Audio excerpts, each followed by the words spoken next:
ভাইজান আসসালামু আলাইকুম। ওয়ালাইকুম সালাম। আপনি কোথায় আছেন? মাইজবান্ডার দরবার শরীফে। আচ্ছা, মাইজবান্ডার শরীফ আছেন। তো মাইজবান্ডার শরীফ কেন আছেন বা কি উদ্দেশ্যে আছেন? আজকে হুজুর গৌসুল আজম মাইজবান্ডারের পবিত্র উরুস মুবারকে আমরা হাজিরা দিতে আসছি। আচ্ছা, হাজিরা দিতে আছেন।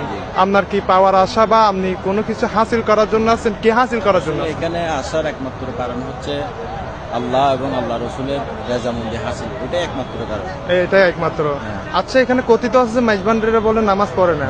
এখন আপনার অভিব্যক্তি কি? আসলে নামাজ পড়ে না এটা বলবে, আপনি দেখেন প্যান্ডেলের মধ্যে দেখেন, আমি এখন যাচ্ছি নামাজ পড়ার জন্য, নামাজের টাইম হয়েছে, প্রত্যেকটা প্যান্ডেলে দেখেন আপনি সামনে আচ্ছা। দেখেন নামাজের প্রস্তুতি নিচ্ছে। এখন জামাত শুরু হবে, এছাড়া জামাত সকলে আমরা একসাথে ক্যাম্পের সবাই একসাথে এখন জামাতের সহিত আদায় করা হবে। আসলে বলবে যাদের অন্তরে স্বয়ং আল্লাহ রাব্বুল আলামিন মোহর মেরে দিয়েছেন তাদের চক্ষু দেখবেন এগুলা মাইজবান্ডার শরীফের নামাজ দেন ভাই, আছে নামাজ আছে। আচ্ছা আচ্ছা, তাহলে এটা মানুষ মানে ধারণা করে বলে, কিন্তু বাস্তবিক ভাবে বলে না। আসলে মানুষের ধারণা ভুল, কারণ আমার শাহিন শাহবাজান প্রথমে কালাম করে দিয়েছেন, হালাল খাও, নামাজ পড়ো, আল্লাহ আল্লাহ জিকির করো, সব সমস্যা মিটে যাবে।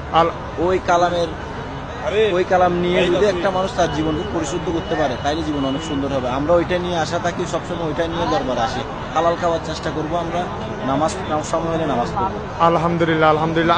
আপনার কাছ থেকে আমরা অনেক কিছু শিখলাম, আমাদের দরবারি বাইরে অনেক কিছু শিখলো, এই জন্য আপনাকে আমাদের পক্ষ থেকে ধন্যবাদ। আসসালামু আলাইকুম। ওয়ালাইকুম আসসালাম।